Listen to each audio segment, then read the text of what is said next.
વાવ વિધાનસભાની પેટા ચૂંટણીનું આજે મતદાન છે। ભાજપ કોંગ્રેસ અને અપક્ષ ઉમેદવાર વચ્ચે ત્રિપાંખીયો જંગ જામ્યો છે। વાવની આ પેટા ચૂંટણી લોકસભાની ચૂંટણી કરતા પણ વધુ રસાકસી ભરી છે। અહીં ભાજપે સ્વરૂપજી ઠાકોરને ટિકિટ આપી છે, જ્યારે કોંગ્રેસે ગુલાબસિંહ રાજપૂતને મેદાને ઉતાર્યા છે। આ વખતની વાવ વિધાનસભાની ચૂંટણીમાં ભાજપ અને કોંગ્રેસના બંને ઉમેદવારો એવા છે જે વર્ષ 2022ની વિધાનસભાની ચૂંટણીમાં હારેલા છે। જો કે ભાજપમાંથી બળવો કરીને અપક્ષ ઉમેદવારી નોંધાવેલા માવજી પટેલે ભાજપ અને કોંગ્રેસનું ગણિત બગાડી નાખ્યું હોય એવું લાગી રહ્યું છે।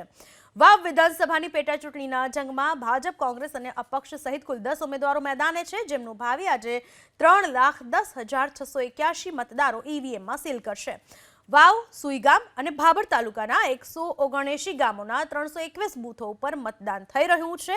97 જેટલા સંવેદનશીલ મતદાન મથકો છે, જ્યાં પોલીસના ચુસ્ત બંદોબસ્ત સાથે વેબકાસ્ટિંગ કેમેરા પણ કાર્યરત કરવામાં આવ્યા છે। આ ઉપરાંત મતદાન પ્રક્રિયામાં કાયદો વ્યવસ્થા ન કથળે એ માટે 1500 સુરક્ષાકર્મીઓ ખડેપગે છે, જેમાં 4 ડીવાયએસપી, 8 પીઆઈ અને 30 પીએસઆઈ સહિત પોલીસ કર્મીઓ ખડેપગે છે। વાવ બેઠક ઉપર 3 વાર કોંગ્રેસ, 1 વાર જનતા દળ, 2 વાર ભાજપે જીત મેળવી છે। મતદાન પહેલા ભાજપના ઉમેદવાર સ્વરૂપજી ઠાકોરે પોતાના ઈષ્ટદેવની પૂજા અર્ચના કરી અને જીતના આશીર્વાદ મેળવ્યા। પૂજા અર્ચના બાદ સ્વરૂપજી ઠાકોર માતા પિતાના આશીર્વાદ લઈ બિયોક શાળાના મતદાન કેન્દ્રો પર મતદાન માટે રવાના થયા। મતદાન પહેલા મીડિયા સાથેની વાતચીતમાં 7 વર્ષથી કમળ ખીલ્યું નથી, ત્યારે આ વખતે ચોક્કસ ભાજપની જીત થશે એવો વિશ્વાસ વ્યક્ત કર્યો। આ તરફ કોંગ્રેસ ઉમેદવાર ગુલાબસિંહ રાજપૂત ઢીમા ધરણીધરના શરણે પહોંચ્યા, જ્યાં ધરણીધર ભગવાન અને ઢીમણ નાગના દર્શન કરી જીતના આશીર્વાદ મેળવ્યા। આ તરફ મતદાનના પ્રારંભે મતદાન કેન્દ્રો સુમસામ જોવા મળ્યા। ગ્રામીણ વિસ્તારના મતદાન કેન્દ્ર પર પ્રારંભમાં તો ગણ્યા ગાંઠ્યા મતદારો મતદાન કેન્દ્ર પર જોવા મળ્યા। વાવ વિધાનસભાની પેટા ચૂંટણી જેમાં ત્રિપાંખીયો જંગ છે અને અલગ અલગ બૂથ ઉપર મતદાન શરૂ થયા છે। હાલ અમે બિયોક ખાતે ઉપસ્થિત છે ને અહીંયા આગળના દ્રશ્યો આપણે બતાવીશું। વહેલી સવારથી મતાધિકારનો ઉપયોગ કરવા માટે લોકો પહોંચી રહ્યા છે।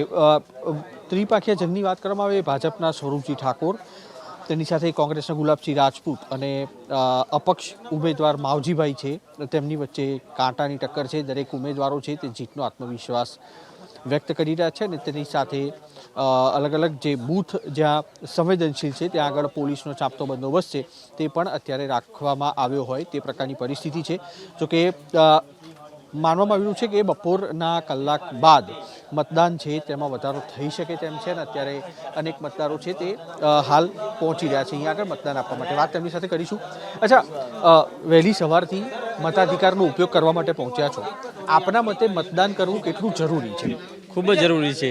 મતદાન કરવું એ બધાનો અધિકાર છે અને મતદાન એક બહુ સારું છે। હા, મત તો આપવું જરૂરી છે। વહેલી સવારથી અહીંયા આગળ પહોંચ્યા છો, અન્ય તમારા જે વિધાનસભામાં આવતા લોકોને શું અપીલ રહેશે તમારી કે વધુમાં વધુ મતદાન થાય? સારું કે 90% ઉપર તો મતદાન થવું જ જોઈએ એવી આપણી અપેક્ષા છે।